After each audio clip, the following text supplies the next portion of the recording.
New Mexico Style Book Club continues, and while we generally showcase New Mexico authors, today we are discussing a novel that's actually set in mystical New Mexico. New York Times best-selling author Alyson Noel paints a magical New Mexico landscape in Fated, the first book in the Soul Seeker series, a spirit world between the living and the dead. Good morning, Alyson. Hi, thanks for having me. Thank you for being here. This is exciting, and for your new series, I want to let our viewers know that you actually traveled to New Mexico and you interviewed Native Americans, and you really did your research, and you were able to research shamanism as well as medicine men and spirit animals. So what was the most important thing that you found with all this new territory?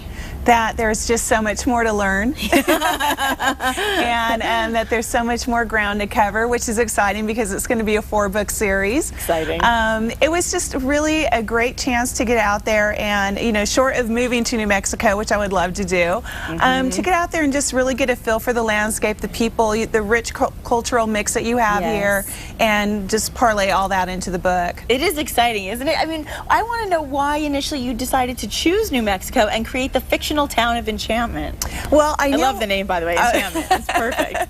I knew I wanted to create a book series in New Mexico. From the first time I visited, maybe a decade ago, I just fell in love with the place. And, you know, most of my books were placed where I live in Laguna Beach, California, but I wanted to do something different with this series, and I knew that I was going to focus on themes of shamanism and spirit animals, and I thought, okay, this is my New Mexico book. Oh, I love that. Well, tell everybody a little bit about the plot and also your protagonist. Well, the protagonist is 16-year-old Dare Santos, and she actually lives a pretty glamorous life. Her mom is a Hollywood makeup artist, and she travels the world going from movie set to movie set. But on her 16th birthday, she has this onset of terrifying hallucinations, and she comes to learn that it's her calling of her ancestral legacy as a seeker, which is sort of a modern-day new generation of shaman that I made up. Right. And she goes to live with her grandmother in the fictional town of Enchantment, and she teaches her in her training as a seeker. Oh, I love this. And Fated is really a departure from your other novels, because before you did different types of topics. How did this topic really capture your imagination?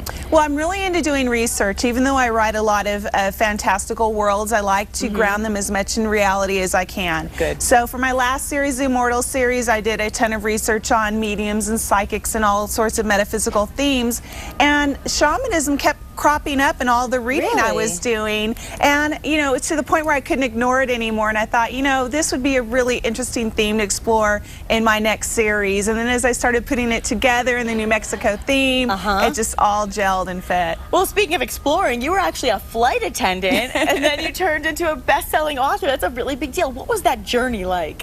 You know, I'd wanted to be a writer since I was 12, but we had some financial difficulties growing up, and so I had to work and paying my way always came first. And being a flight attendant was a great experience. I got to travel the world and meet all kinds of amazing people. Oh, I bet. But in the background, I always wanted to be a writer. And so when 9/11 happened, I was based in New York City. We had these tremendous pay cuts and changes in work rules, and I thought, you know, it's now or never. It's a good time to go after this dream that I've been harboring since I was a child, and so I went for it. And once people fall in love with the character, the nice thing to know is that it is a series, so you'll be able to follow this character throughout 4 books, which I love. And you're actually hosting a book signing party, a big launch tonight. So tell us about those details so people can come out and meet you. Well, I'll be at Alamosa Books tonight at 7 o'clock. I'm really excited for that. And earlier, though, today we're hosting a tea and talk at 4 o'clock.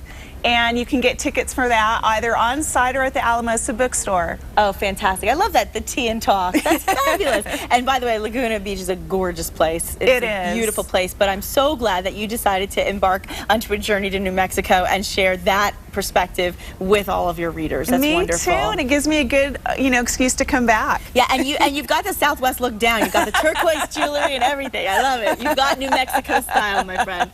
Thank you so much for joining us. Thanks for having me. And continued success as an author, really. And we're not done with Albuquerque yet, because El Pinto is next in our Builder's Source kitchen. Oh, this is delicious. Trust me.